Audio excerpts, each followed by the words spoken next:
Season 3 शुरू होता है उस राज से जो अब तक बॉर्डरलैंड के पीछे छुपा था। अरिसु और उसागी रियल वर्ल्ड में लौट आए थे, लेकिन उनके दिल के किसी कोने में हमेशा एक सवाल जिंदा था। क्या बॉर्डरलैंड सिर्फ एक सपना था या असल में एक और दुनिया? लेकिन अब एक नए ट्विस्ट के साथ कहानी दोबारा शुरू होती है। नए कैरेक्टर्स, नए गेम्स और नए रूल्स, जहां सिर्फ सर्वाइवल ही सब कुछ है। और सबसे बड़ी मिस्ट्री, जोकर कार्ड जो उनके सामने आने वाला है। सीजन 3 में बॉर्डरलैंड और भी ज्यादा डार्क और भी ज्यादा खतरनाक हो चुका है। और इस दफा अरिसु को ना सिर्फ अपनी जान बचानी है, बल्कि उसागी को भी एक ऐसे गेम से निकलना है जहां हर डिसीजन उनका आखिरी हो सकता है।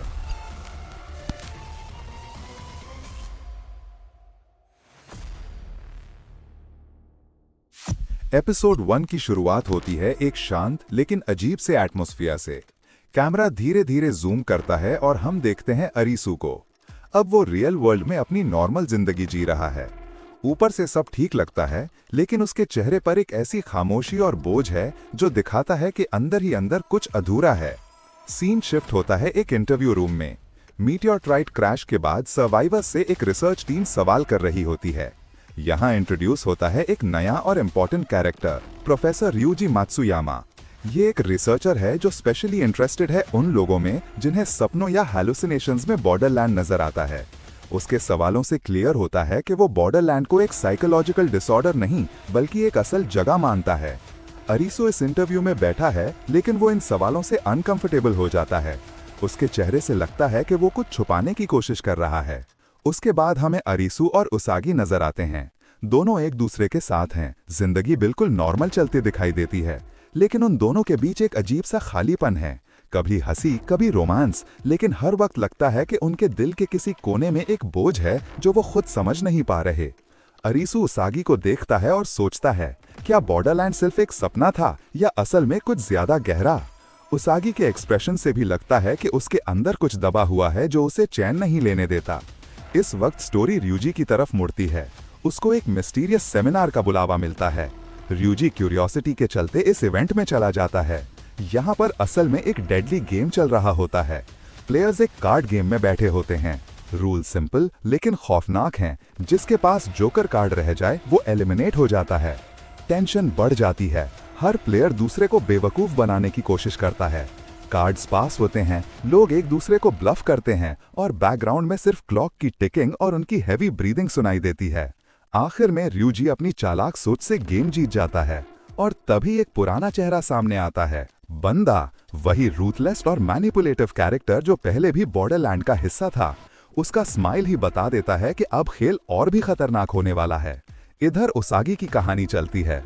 उसागी एक रिजॉर्ट होटल में पहुंचती है। ये वही जगह है जो पहले बॉर्डरलैंड में द बीच के नाम से फेमस थी।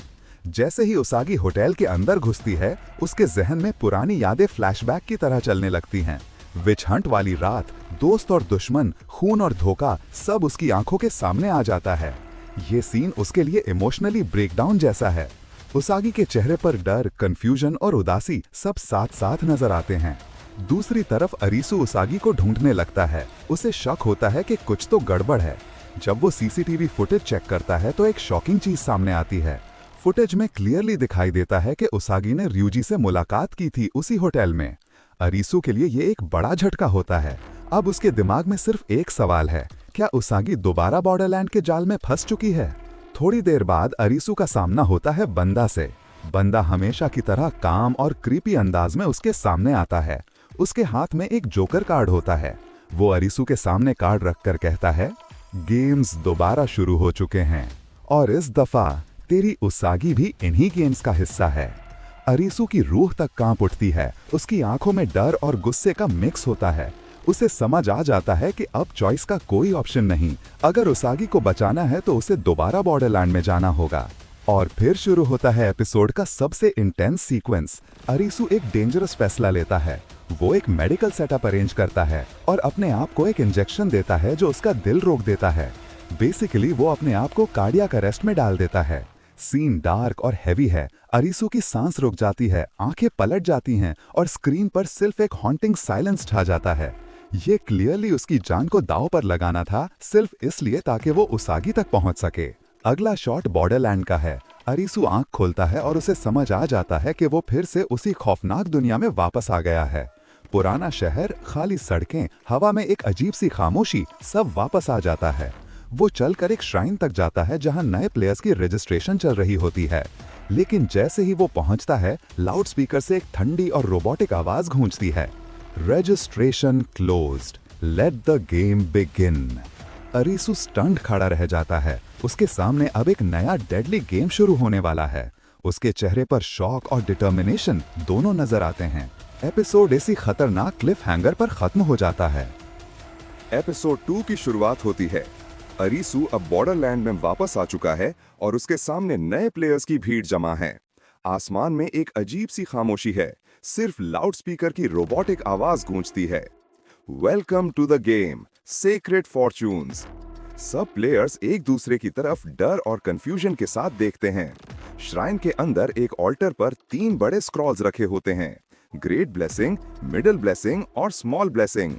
हर प्लेयर को एक एक करके इनमें से एक स्क्रॉल उठाना होता है। गेम मास्टर कहता है, आपके आंसर्स डिसाइड करेंगे कि आपको किस लेवल का ब्लेसिंग मिलेगा और गलत जवाब देने पर पनिशमेंट होगी। सबसे पहले एक बोल्ड कॉन्टेस्टेंट तेत्सु आगे आता है। उसे एक सवाल दिया जाता है जो कैलकुलेशन और लॉजिक पर बेस्ड होता है। तेत्सु जल्दी से अपना जवाब लिखता है और ऑल्टर पर जाके ग्रेट ब्लेसिंग स्क्रॉल उठाता है। स्क्रीन पर करेक्ट आंसर फ्लैश होता है। सब लोग चैन की सांस लेते हैं। लगता है शायद गेम उतना खतरनाक नहीं है। लेकिन अगला टर्न आती है साचिको की। उसे इक्वेशन गलत सॉल्व हो जाती है और वो कॉन्फिडेंट होकर मिडल ब्लेसिंग उठाती है। जैसे ही स्क्रॉल खोलता है, लाउडस्पीकर गूंजता है, रॉन्ग। अचानक श्राइन के दीवारों से फ्लेमिंग एरोज निकलते हैं जो उसके करीब गिरते हैं। साची को चीख उठती है और बाकी प्लेयर्स को समझ आ जाता है कि एक छोटी सी गलती भी उनकी जान ले सकती है। टेंशन अब और बढ़ जाता है। प्लेयर्स एक एक करके आंसर्स देते हैं। हर गलती का मतलब है कि एरोज और फायर अटैक्स बरसते हैं। जब नात्सु की टर्न आती है, वो अपने हिसाब में कॉन्फिडेंट होता है, लेकिन उसका जवाब गलत निकलता है। इस दफा एरोज का एक पूरा बराज निकलता है जो क्राउड की तरफ घूम जाता है। सब लोग भागकर बचने की कोशिश करते हैं, लेकिन शियोन को एक एरो लग जाता है। वो जख्मी होकर गिर जाती है। तेत्सु तुरंत दौड़कर उसे उठा लेता है, अपने बॉडी से एरोज को ब्लॉक करता है। ये मोमेंट दिखाता है कि बॉर्डरलैंड सिर्फ सर्वाइवल का गेम नहीं, बल्कि सैक्रिफाइस और दोस्ती की परख भी है। अरीसू इस सब को गौर कर ऑब्जर्व करता है। उसे लगता है कि हर स्क्रॉल के पीछे कोई लॉजिक है। वो अपनी कैलकुलेशंस करता है और बाकी प्लेयर्स को समझाता है कि स्क्रॉल रैंडमली सेफ नहीं है, बल्कि आंसर्स के सही सीक्वेंस के साथ लिंक होते हैं। अरीसू की गाइडेंस से कुछ प्लेयर्स सही आंसर्स देने लगते हैं और अटैक से बच जाते हैं, लेकिन एरोज और फायर के कंटिन्यूअस अटैक से श्राइन में आग लग जाती है। हवा धुएं से भर जाती है और पैनिक मजीद बढ़ता है। इस केओस में अरीसू एक छुपा हुआ ट्रैप डोर देख लेता है जो ऑल्टर के पीछे होता है। वो चिल्लाता है, यहाँ से निकलने का रास्ता है। प्लेयर्स एक एक करके नीचे गिरते हैं और एक अंडरग्राउंड टनल में जा पहुंचते हैं। बाहर निकलने के बाद वो सब एक डिजर्टेड एली में आ जाते हैं। ऊपर आसमान में एक बड़ा सा ग्लोइंग जोकर कार्ड नजर आता है जो धीरे धीरे हवा में घूम रहा होता है। सब लोग खौफ और कंफ्यूजन में उस कार्ड को घूरते रहते हैं। सीन कट होता है सर्वाइवर्स के एक टेम्परेरी शेल्टर पर। वहां सब अपनी इंजरीज बांटते हैं और इस नए कार्ड पर डिस्कशन शुरू करते हैं। सबके दिमाग में एक ही सवाल है, जोकर का असल मतलब क्या है? क्या ये बॉर्डरलैंड का फाइनल स्टेज है या सिर्फ उनको और कंफ्यूज करने का एक नया तरीका? इसी बीच एक लाउडस्पीकर दोबारा अनाउंस करता है, next game begins at dawn, venue central arena. सबके चेहरे पर फिर से टेंशन आ जाता है। अगला दिन आता है और प्लेयर सेंट्रल अरीना में जमा होते हैं। ये जगह एक पुरानी अंडरग्राउंड पार्किंग लॉट जैसी लगती है, लेकिन अंदर का सेटअप एक हॉरर गेम की तरह होता है। नियॉन लाइट्स के बीच लिखा होता है ज़ॉम्बी हंट। रूल्स अनाउंस होते हैं। हर प्लेयर को एक रैंडम कार्ड मिलेगा, ज़ॉम्बी, शॉटगन या वैक्सीन। जो प्लेयर्स ज़ॉम्बी कार्ड खोलेंगे उन्हें काउंटडाउन के बाद ज़ॉम्बीज में बदल दिया जाएगा। जो प्लेयर्स शॉटगन कार्ड वाले होंगे उन्हें उन ज़ॉम्बीज को मारना होगा। और सबसे रेयर कार्ड, वैक्सीन कार्ड, जिसका इस्तेमाल करके एक ज़ॉम्बी को क्योर किया जा सकता है। ये सुनकर सब प्लेयर्स शॉक में आ जाते हैं। अब गेम सिर्फ दिमाग या स्पीड का नहीं बल्कि ट्रस्ट और बिट्रेयल का भी है। गेम शुरू होता है, कुछ प्लेयर्स अपने कार्ड्स रिवील कर देते हैं। एक लड़की रे इंट्रोड्यूस होती है जो क्लेवर और काम लगती है। वो सजेस्ट करती है कि ज़ॉम्बीज को आइसोलेट करके रखना चाहिए और उन्हें प्रॉमिस करना चाहिए कि वैक्सीन से उन्हें क्योर किया जाएगा। इससे टेंशन कम होगी और अननेसेसरी फाइटिंग नहीं होगी। अरीसू उसकी बात से अग्री करता है, लेकिन बाकी कुछ प्लेयर्स उसे मैनिपुलेट होने का रिस्क समझकर अपोज करते हैं। थोड़ी देर बाद काउंटडाउन खत्म होता है और पहले ज़ॉम्बीज टर्न होने लगते हैं। उनकी आंखें लाल हो जाती हैं, बॉडीज ट्विस्ट करती हैं और वो होर कर बाकी प्लेयर्स की तरफ दौड़ पड़ते हैं। अरीना में चीखें गूंज जाती हैं। शॉटगन कार्ड्स वाले फायरिंग शुरू करते हैं, लेकिन हर गोली का मतलब एक इंसान की जिंदगी खत्म होना है। क्लाइमैक्स तब होता है जब एक क्योर्ड ज़ॉम्बी जो वैक्सीन से वापस इंसान बना था अपने टीम पर ही पलट जाता है। ये ट्विस्ट दिखाता है कि वैक्सीन हमेशा क्योर नहीं करता, कभी-कभी सिर्फ टेम्पररी कंट्रोल देता है। अरीसू ये सब देखकर शॉक में आ जाता है। एपिसोड 2 इसी केओस के बीच खत्म होता है। एपिसोड 3 की शुरुआत होती है उसी डेडली गेम से जिसका नाम है ज़ॉम्बी हंट। यहाँ प्लेयर्स 2 ग्रुप्स में बांट दिए गए हैं, एक तरफ ह्यूमंस और दूसरी तरफ ज़ॉम्बीज। हर किसी के पास अलग अलग कार्ड्स होते हैं, जिनमें वैक्सीन कार्ड और शॉटगन कार्ड सबसे ज्यादा इंपॉर्टेंट होते हैं। वैक्सीन से इंसान खुद को बचा सकता है और शॉटगन कार्ड से वो एक ज़ॉम्बी को खत्म कर सकता है। लेकिन प्रॉब्लम ये है कि हर कार्ड लिमिटेड है और हर किसी के ऊपर भरोसा करना मुश्किल हो चुका है। इकेनो, जो ह्यूमन साइड का लीडर बन चुका है, सब प्लेयर्स पर प्रेशर डालता है। वो कहता है कि अगर तुम्हारे पास शॉटगन कार्ड है तो यूज करो और ज़ॉम्बीज को खत्म करो। वैक्सीन को बचाने की बात करता है ताकि ह्यूमंस सरवाइव कर सकें। लेकिन सिचुएशन बिगड़ जाती है जब मसातो, जो अब तक ह्यूमन था, इन्फेक्टेड निकलता है। मतलब उसके पास ज़ॉम्बी कार्ड यूज हो चुका है। इकेनो गुस्से में आता है और डिमांड करता है कि ये कार्ड उसे किसने दिया। मसातो चुप रहता है, लेकिन टेंशन इतनी बढ़ जाती है कि इकेनो नोबू को मजबूर करता है, अगर उसने बताया नहीं और मसातो को कंट्रोल नहीं किया तो वो उसे खत्म कर देगा। नोबू मजबूरन अपना शॉटगन कार्ड यूज करता है और एक प्लेयर को मार देता है जो पहले काजुया के साथ मैच हुआ था। नोबू के अंदर गिल्ट आ जाता है, लेकिन गेम ऐसे ही डिजाइन्ड है, सरवाइव करने के लिए किसी को मारना ही पड़ेगा। इस केओस के बीच अरिसू अपनी अलग स्ट्रैटेजी बनाता है। उसे लगता है कि ह्यूमंस के लिए गेम जीतना मुश्किल है क्योंकि ज़ॉम्बीज काफी फास्ट स्प्रेड हो रहे हैं। अरिसू कहता है, अगर हम सब इन्फेक्ट हो जाएं, सब ज़ॉम्बीज बन जाएं, तो हमारा सर्वाइवल ज्यादा आसान होगा।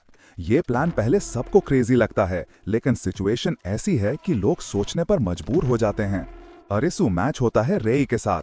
रेई पहले एक ह्यूमन थी और इकेनो की टीम में थी, लेकिन धीरे धीरे वो भी ज़ॉम्बीज के साइड की पावर को समझने लगती है।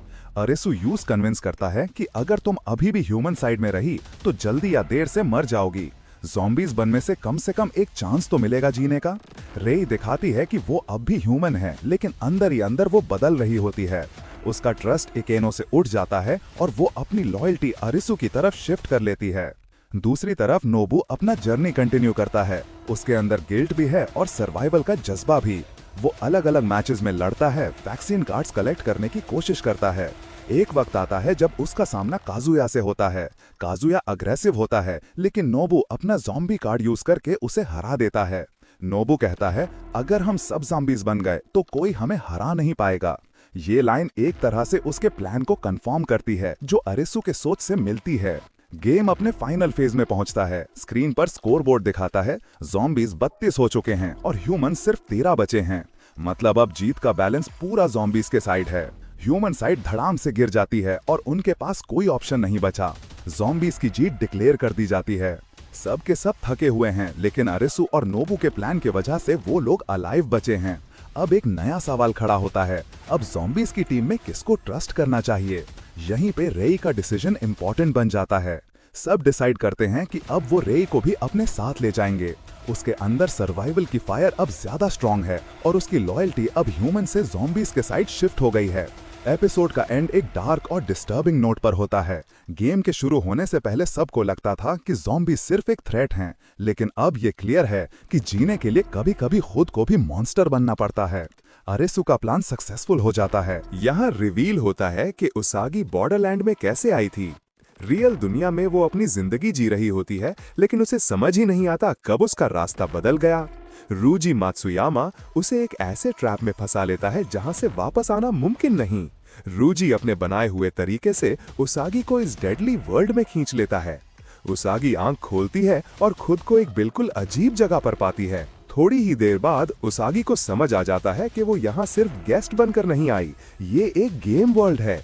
उसे तुरंत पार्टिसिपेट करना पड़ता है एक खतरनाक चैलेंज में, जहां जीत का मतलब है जिंदा रहना और हार का मतलब मौत। उसागी पहले शॉक में होती है, लेकिन फिर अपने अंदर की हिम्मत जगाती है। वो जान जाती है कि सिर्फ स्ट्रेंथ से यहाँ सरवाइव करना पॉसिबल नहीं है, बल्कि हर पल अपने दिमाग का इस्तेमाल करना होगा और समझना होगा किस पर भरोसा किया जाए और किस से दूर रहा जाए। ये छोटा सा सीन एक बड़ी बात क्लियर कर देता है। अब सिर्फ अरीसू ही नहीं, बल्कि उसागी भी इस खौफनाक खेल का हिस्सा बन गई है। उसागी एक गेम खेलती है जो ट्रेन के अंदर होती है। ट्रेन के अंदर प्लेयर्स को सरवाइव करना होता है, लेकिन चैलेंज सिर्फ स्पेस का नहीं बल्कि समय का भी होता है। गेम के रूल्स ये क्लियर कर देते हैं, अगर वक्त पर एग्जिट ना मिला तो पूरी ट्रेन एक पॉइजनस ट्रैप बन जाएगी। आसपास के प्लेयर्स घबराहट में भागते दिखते हैं, कोई एग्जिट डोर ढूंढ रहा होता है तो कोई दूसरों को धक्का देकर अपनी जान बचाने की कोशिश करता है। उसागी शुरू में कंफ्यूज होती है, लेकिन अपनी क्लाइंबिंग स्किल्स और सर्वाइवल इंस्टिंक्ट का यूज करके वो सिचुएशन को समझती है। एपिसोड 3 का एंड बेसिकली इस बात का सिग्नल देता है कि उसागी का सफर अब ऑफिशियली शुरू हो गया है और आगे चलकर उसकी और अरीसू की राहों का टकराना इनएविटेबल है। एपिसोड 4 की शुरुआत एक डर और घबराहट से भरी ट्रेन के अंदर होती है।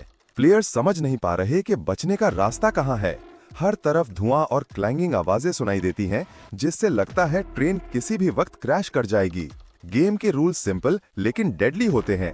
अगर प्लेयर्स वक्त पर एग्जिट नहीं ढूंढते तो पूरी ट्रेन एक पॉइजन चेंबर बन जाएगी और अंदर सबका खात्मा हो जाएगा। फिर एक ऑपोजिट ट्रेन आती है। उसागी सबसे पहले उस ट्रेन में जंप करती है और बारी बारी सब प्लेयर्स जंप करते हैं। फिर रूजी मात्सुयामा भी जंप करता है।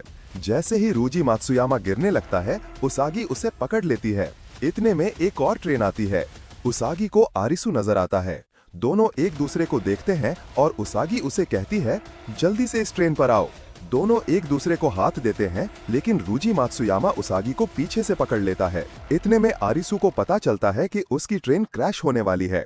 वो ब्रेक्स लगाता है, लेकिन कोई फायदा नहीं होता। आरिसू की ट्रेन क्रैश हो जाती है। सीन शिफ्ट होता है। उसागी, रूजी मात्सुयामा और उनके साथ के प्लेयर्स ट्रेन से बच जाते हैं। सीन वापस आरिसू और उसके प्लेयर्स पर शिफ्ट होता है। ट्रेन क्रैश के बाद कुछ प्लेयर्स मर गए होते हैं और आरिसू को चोट लगती है। आरिसू बेहोश पड़ा होता है। एक प्लेयर उसे स्टिचेस लगाता है। सीन वापस उसागी और रूजी मात्सुयामा पर आता है।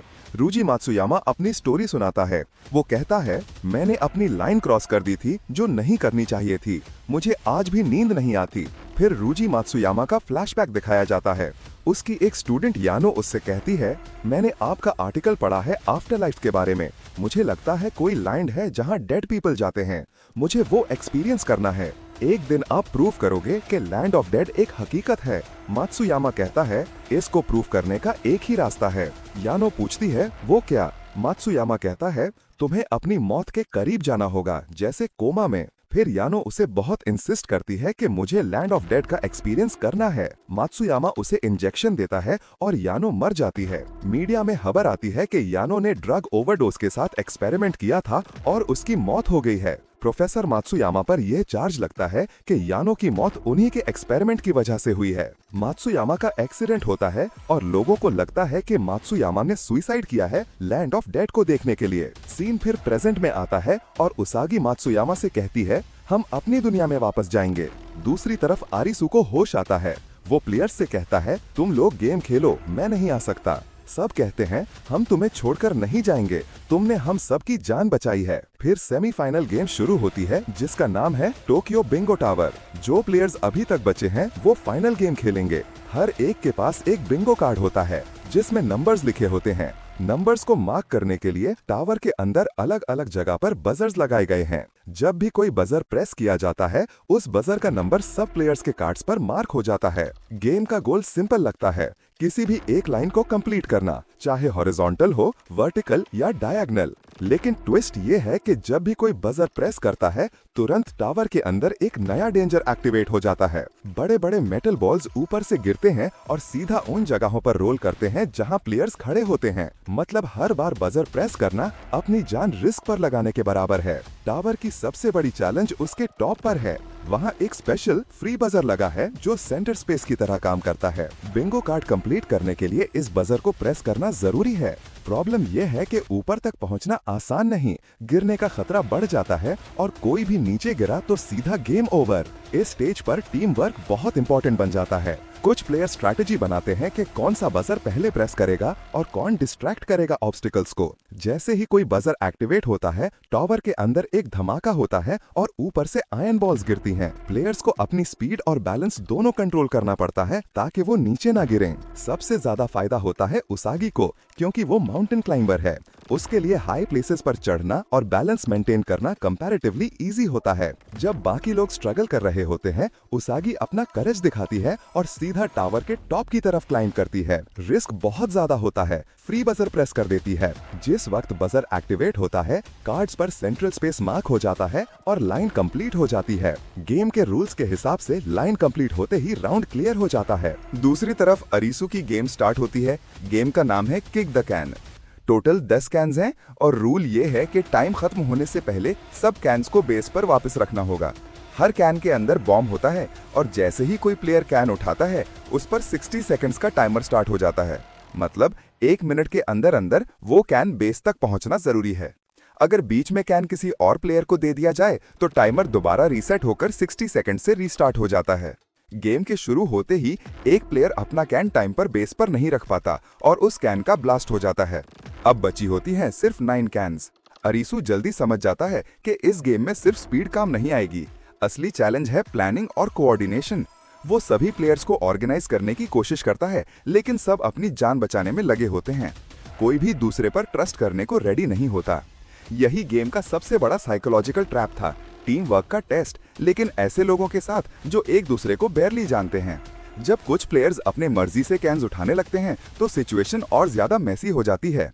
कोई कैन गिर जाता है, कोई गलत जगह पर डाल देता है और वक्त तेजी से निकलता चला जाता है। इसी बीच कज़ुया अरीसू की मदद करता है। उसकी हेल्प से अरीसू अपना कैन टाइम पर बेस तक पहुंचा देता है। लेकिन कुछ देर बाद कज़ुया और एक दूसरा प्लेयर कैन के लिए लड़ते हुए मरते हैं। आखिर में अरीसू और कुछ बचे हुए प्लेयर्स गेम क्लियर करके बाहर आ जाते हैं। एपिसोड 5 की शुरुआत होती है फाइनल स्टेजेस से। अरीसू और बाकी प्लेयर्स बाहर आ जाते हैं और लोग उनके आसपास से गुजर रहे होते हैं। प्लेयर समझते हैं शायद वो रियल वर्ल्ड में आ गए हैं, लेकिन वो तो बड़ी बड़ी स्क्रीन होती है। फिर अरीसू स्क्रीन पर अपनी फैमिली को देख रहा होता है। तभी पता चलता है कि उसागी भी गेम में है। दोनों एक दूसरे से मिलते हैं। तभी वहां मत्सुयामा आता है और अरीसू उसे पंच करता है और कहता है, तुम उसागी को गेम में लेकर आए हो। उसागी अरीसू को रोकती है और कहती है, इसी की वजह से मैं गेम में जिंदा बची हूँ। फिर गेम स्टार्ट होती है। अनाउंसमेंट होती है, टोटल 10 प्लेयर्स। बाकी लोग कहते हैं, हम तो सिर्फ 9 ही लोग हैं। फिर अरीसू कहता है, एक बच्चे की बात हो रही है। वो उसागी से कहता है, तुम्हारे पेट में हमारा बच्चा है। उसागी कहती है, क्या मैं प्रेग्नेंट हूँ? तभी गेम स्टार्ट होता है। सब प्लेयर को रिस्ट बैंड और कॉलर्स दिया जाता है। गेम का नाम है पॉसिबल फ्यूचर। समझ आता है कि ये गेम एक मेज जैसे डिजाइन हुआ है जिसमें 25 इंटरकनेक्टेड रूम्स हैं और उन सब में लिखा होता है पॉसिबल फ्यूचर्स। प्लेयर्स को इन्हीं रूम्स में से गुजारना है और हर डोर पर जो चॉइस की जाती है वो उनकी अगले फ्यूचर की रियलिटी बन जाती है। गेम के रूल्स सिंपल लगते हैं, लेकिन अंदर से बहुत ही ट्रिकी हैं। हर प्लेयर के पास 15 पॉइंट्स होते हैं। डाइस रोल डिसाइड करेगा कि हर राउंड में कितने प्लेयर्स मूव करेंगे। जो मूव करेगा उसके पॉइंट्स कटेंगे और जो ज्यादा देर रुकता है उसके लिए एलिमिनेशन का रिस्क बढ़ता जाता है। सबको ये भी समझना पड़ता है कि अगर पॉइंट्स खत्म हो गए तो उनका एंड सर्टेन है। शुरुआत में प्लेयर्स कॉशियस होते हैं। अरीसू सबको समझाता है कि सर्वाइवल का राज पेशेंस और स्ट्रैटेजी में है, जल्दबाजी में नहीं। लेकिन टेंशन तब बढ़ जाती है जब ग्रुप में ट्रस्ट के इश्यूज उठते हैं। हर कोई अपनी साइड सेव करना चाहता है और इस वजह से डाइस रोल के वक्त डिस्प्यूट्स होते हैं। उसागी के लिए ये गेम और भी टफ हो जाता है क्योंकि रिवील होता है क्योंकि वो प्रेग्नेंट है। सिस्टम उसके अनबॉर्न चाइल्ड को भी एक पार्टिसिपेंट गिनता है और इस वजह से उसागी के पास 2 कॉलर्स आ जाते हैं। जब प्लेयर्स अलग अलग डोर से गुजरने लगते हैं तो रूम्स के अंदर लिखे हुए पॉसिबल फ्यूचर्स उनके चॉइसेस को मिरर करते हैं। कहीं बिट्रेयल लिखा होता है, कहीं सैक्रिफाइस, कहीं सर्वाइवल। ये सब उन्हें कॉन्स्टेंटली याद दिलाता है कि हर डिसीजन उनकी जिंदगी या मौत डिसाइड कर सकता है। मिडवे में एक प्लेयर रे डाइस रोल में पीछे रह जाती है। वो प्रॉमिस करती है कि वो रेस्क्यू होगी, लेकिन उसकी आंखों में डर क्लियर होता है। ग्रुप में टेंशन और बढ़ जाती है जब मत्सुयामा यानी रूजी अपना सेल्फिश प्लान दिखाता है। वो सीक्रेटली गेम को सैबोटाज करता है और इस वजह से टीम का ट्रस्ट टूटने लगता है। आगे बढ़ने के साथ साथ कुछ प्लेयर्स अपने पॉइंट्स लूज करते हैं और कुछ रूम्स में एलिमिनेट होते जाते हैं। हर एलिमिनेशन एक वार्निंग होती है कि एंड तक पहुंचना इजी नहीं है। उसागी और अरिसु अपना फोकस बनाए रखते हैं, लेकिन उनके आसपास बिट्रेयल और सैक्रिफाइस दोनों होते रहते हैं। एपिसोड के एंड तक क्लियर हो जाता है कि ये गेम सिर्फ फिजिकल एंड्योरेंस का नहीं बल्कि साइकोलॉजिकल और इमोशनल लिमिट्स का भी टेस्ट है। हर चॉइस एक फ्यूचर बन रही है और प्लेयर्स को समझ आता है कि सर्वाइवल के लिए सिर्फ अपनी जान बचाना ही नहीं बल्कि दूसरों पर ट्रस्ट करना भी जरूरी है। लेकिन जब ट्रस्ट के साथ बिट्रेयल मिक्स होता है तो गेम और ज्यादा खतरनाक बन जाता है। एपिसोड 5 का कंक्लूजन प्लेयर्स को एक और क्लिफ हैंगर पर छोड़ देता है। मेज अभी खत्म नहीं हुआ और हर अगला कदम उनके लिए या तो एक नई लाइफलाइन होगा या फिर सीधा एंड। एपिसोड 6 की शुरुआत होती है एक इंटेंस और इमोशनल एटमॉस्फेयर के साथ। सब कुछ अपने क्लाइमैक्स पर है। एक एक करके सबके पॉइंट्स खत्म होते जाते हैं और वो मर जाते हैं। फिर उसागी कहती है कि कोई रास्ता होगा गेम से निकलने का। अरिसु कहता है कि बच्चे का रिस्ट बैंड यूज करके हम बाहर निकल सकते हैं। फिर गेम एंड होती है और अनाउंसमेंट होती है कि 7 प्लेयर्स एग्जिट कर सकते हैं। अरिसु उसागी से कहता है, तुम सारों को लेकर हमारी दुनिया में वापस जाओ। उसागी बहुत रोती है और कहती है, मैं तुम्हारे बगैर नहीं जाऊंगी। फिर अरिसु रूजी से कहता है कि उसागी का ख्याल रखना और उसे लेकर वापस चले जाना। आखिर में अरिसु अकेला रह जाता है। अरिसु देखता है कि रूजी उसागी को मारने का सोच रहा है। फिर गेम मास्टर दिखाया जाता है जो रूजी का कहता है, अगर तुम उसागी को मार दोगे तो मैं तुम्हें लैंड ऑफ द डेड के बारे में सिखाऊंगा। अरिसु स्क्रीन पर यह सब देख रहा होता है। रूजी गन निकालता है और उसागी पर पॉइंट करता है। अरिसु चीख कर कहता है, मत मारो उसागी को। थोड़ी देर के लिए एटमॉस्फेयर फ्रीज हो जाता है और फिर रूजी अपना गन नीचे कर लेता है। फिर अनाउंसमेंट होती है कि अरिसु ने सबको दुनिया में वापस भेज दिया है और इस वजह से अब अरिसु भी अपनी दुनिया में वापस जा सकता है। गेम ऑफिशियली क्लियर हो जाता है और बॉर्डरलैंड तबाह होने लगता है। सीन खुलता है उसागी के साथ जो पानी के बीच फंसी हुई है। बॉर्डरलैंड की दुनिया अब कोलैप्स होने लगी है। बिल्डिंग्स हिल रही हैं, धरती फट रही है और आसमान अंधेरे से भर गया है। ये सब देखकर लगता है कि गेम अपने एंड गेम पर पहुंच गया है। अरिसु उस वक्त सबसे ज्यादा बेचैन है। उसका मिशन सिर्फ एक है, उसागी को बचाना। तभी गेम मास्टर सामने आता है और अरिसु से कहता है, तुमने सारी गेम्स क्लियर की हैं, अब तुम्हें बॉर्डरलैंड की सिटीजनशिप दी जाएगी। अरिसु गुस्से में जवाब देता है, मैं यहाँ कभी नहीं रहूंगा। गेम मास्टर मुस्कुराता है और कहता है, उसागी को वैसे भी मरना होगा। अरिसु चिल्लाता है, तुमने ये सब गेम्स अपने मजे के लिए बनाए हैं। गेम मास्टर जवाब देता है, बिल्कुल, और हम चाहते हैं कि तुम यहाँ रुको और हमारे साथ इन गेम्स का मजा लो। फिर मास्टर खुद रिवील करता है कि उसागी को सिर्फ एक बेट के तौर पर यूज किया गया था ताकि अरिसु वापस आए, और वो याद दिलाता है कि अरिसु ने ये गेम बिना किसी हेजिटेशन के एक्सेप्ट किया था। गुस्से में अरिसु स्क्रीन पर बार बार मारता है और फिर डेस्परेट होकर दीवार में हाथ डालकर बाहर के डोर का लॉक ओपन कर देता है। जैसे ही वो निकलता है उसे बाकी प्लेयर्स भी दिखते हैं। वहाँ एक बड़ा सा सैलाब आया होता है। अरिसु बिना सोचे समझे उसागी को बचाने के लिए पानी में जंप कर देता है। सीन शिफ्ट होता है रियल वर्ल्ड में। यहाँ गेम मास्टर अरिसु को मारने की कोशिश करता है, लेकिन उसके सामने एक लड़की बैठी होती है। गेम मास्टर हैरान हो जाता है और कहता है, क्या तुम मुझे देख सकती हो? अगले ही पल वो लड़की गेम मास्टर पर हमला करती है और गेम मास्टर वहाँ से गायब हो जाता है। फिर वो लड़की अरिसु से कहती है, तुम्हें उसागी को वापस लाना होगा। उसके बाद गेम मास्टर दोबारा बॉर्डरलैंड में वापस आता है और कहता है, अब फैसला करो, तुम यहाँ रहोगे या नहीं? अरिसु सीधा जवाब देता है, नहीं। गेम मास्टर गोली चलाने ही लगता है कि अचानक ऊपर से एक तेज रोशनी आती है जो गेम मास्टर को खत्म कर देती है। तभी एक दूसरा आदमी अरीसू के पास आता है जो पूरे बॉर्डरलैंड को पॉज कर देता है। अरीसू उसे देखता है और कहता है, क्या तुम जोकर हो? वो आदमी मुस्कुराता है और कहता है, मैं जोकर ही या गॉड? फिर वो अरीसू से कहता है, अब तुम्हें एक लास्ट गेम खेलना होगा। अगर तुम जीत गए तो अपनी दुनिया वापस जा सकते हो, लेकिन अगर जोकर आया तो फिर मैं डिसाइड करूंगा कि तुम कहां जाओगे। जोकर अरीसू के सामने 2 कार्ड्स रखता है। अरीसू एक कार्ड पिक करता है और कार्ड भी जोकर ही निकलता है। अरीसू गुस्से में कहता है, तुम चीटिंग कर रहे हो, दोनों कार्ड्स जोकर ही हैं। जोकर शांत रहकर कहता है, हर डेक में 2 जोकर्स होते हैं। फिर वो अरीसू की तरफ देखकर मुस्कुराता है और कहता है, तुम बहुत इंटरेस्टिंग इंसान हो। मैं बिलीव करता हूँ कि ये कोई कोइंसिडेंस नहीं है। दोनों जोकर कार्ड्स तुम्हारी डेस्टिनी बता रहे हैं। जोकर फिर अरीसू की आंखों में देखकर कहता है, मैं तुम पर छोड़ता हूँ, तुम डिसाइड करो। वो अपनी उंगली से एक तरफ पॉइंट करता है और कहता है, डेथ वहां मिलेगी। वॉर्टेक्स तुम्हें अपनी तरफ खींच लेगा और तुम्हारी मौत हो जाएगी। फिर जोकर दूसरी तरफ देखता है और कहता है, जिंदगी वहां मिलेगी जो पेनफुल होगी। तुम एक दिन नेचुरली मर जाओगे। अब तुम बताओ तुम क्या चूज करोगे? जोकर अरीसू को समझाता है, बॉर्डरलैंड असल में लाइफ और डेथ के दरमियान की जगह है। हर इंसान जब मरता है तो उसे यहाँ से गुजरकर या तो लाइफ की तरफ वापस जाना होता है या फिर डेथ को एक्सेप्ट करना पड़ता है। फिर जोकर कहता है, अगर तुम लाइफ में वापस जाओगे तो जिस बच्चे और लड़की के लिए तुम वापस जाना चाहते हो, याद रखो वो वहाँ नहीं होंगे। उनका मरना लिखा था। तभी अचानक ऊपर से एक आवाज आती है और पूरे बॉर्डरलैंड में तबाही मच जाती है। टाइम आ गया है, जल्दी चूज करो। अरीसू बिना वक्त जाया किए पानी में जंप करता है उसागी को बचाने के लिए। अगला सीन रियल वर्ल्ड का है। अरीसू को होश आता है और वो हॉस्पिटल में उसागी के पास जाता है।